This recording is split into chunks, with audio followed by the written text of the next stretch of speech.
Wilujeng enjing para pemirsa, seputar info, sumping, dia di tengah-tengah kegiatan, anjing sari abdi, Filza Khairanisa, anu bade ngawartosan, rupa-rupa, beja pangayarna sare pangaktual, dintet, 13 September 2025. Pemirsa, parantos kajanten, hiji lindu, anu kumalan tadi berak di Bekasi. Hiji kecamatan di Bekasi Kaler, lindu eta nyebabkan warga sekitar kacida kagetna, memetkan keterangan ti BMKG, Badan Meteorologi, Klimatologi, jeung Geofisika. Lindu eta kejadian pas tabu 2:54 WIB waktu setempat. Lindu nu kacida kuatna eta karasa langsung ku loba warga. Sabab tempat kejadianana aya di wewengkon padumukan padet keluarga. Eta hal oge nu nyebabkeun tim SAR kago jeung hese pikeun nepi ka lokasi kejadian pikeun ngalakukeun evakuasi. Ayeuna abdi tos nyambung sareng Askia pikeun naroskeun kumaha kayaan lokasi kejadian ayeuna. Assalamualaikum warahmatullahi wabarakatuh.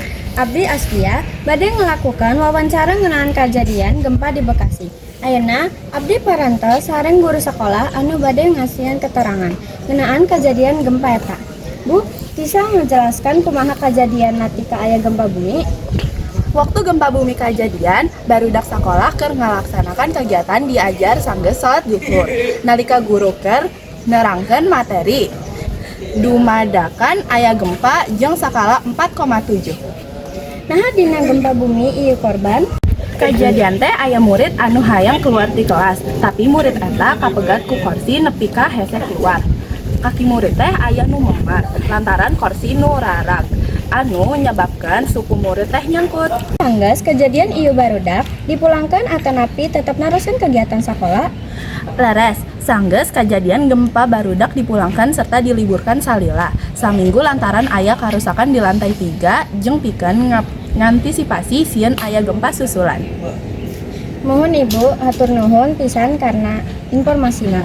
Salajengna abdi bade naros ka murid anus janten saksi kejadian gempa bumi di sekolah ieu.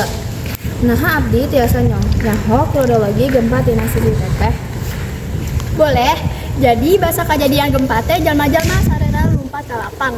Kuring kaget antara meja kuring goyang. Timiti mah kuring ngira. Nah kuring keur ngantuknya. Itu dia aya salah.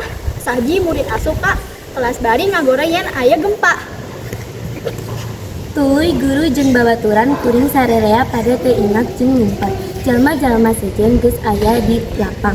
Ngan ukur kelas urang keneh anu can turun. Di saprak kajadian eta, kuring kudu leuwih ati-ati sabab gempa teh teu aya nu nyaho. Hatur nuhun teteh kana waktuna mugia urang salawasna aya dina perlindungan Allah Subhanahu wa taala. Assalamualaikum adik Damang. Waalaikumsalam Damang A. Nah abdi tiasa naros satik ngenaan kejadian gempa. Sebab adik teh salah sahiji korban dina waktu kejadian eta. Dina kejadian waktu harita abdi keres ngobrol teu lila kayak karasa aya nu goyang tambi deui kelasna aya di lantai katilu. Jadi karasa pisan basa keur ngobrol ujuk-ujuk aya nu asup tuluy ngagero yen aya gempa. Jalma-jalma sarera lumpat harti oge abdi hayang nyalkeun diri tapi kasenggol ku kursi nepi ka ti sarajang memar dina bagian suku. Ayeuna luka abdi parantos cager sarta tiasa neruskeun kegiatan seperti biasana. Uhun, atur nyuwun ya Ade, karena waktunya saya segitu wae wawancarana abdi teraskeun ka studio. Muhun, hatur nuhun kana laporna Fadil. Nya sakitu hula warta anu jasa abdi sampaikan. Abdi Filza pamit undur diri.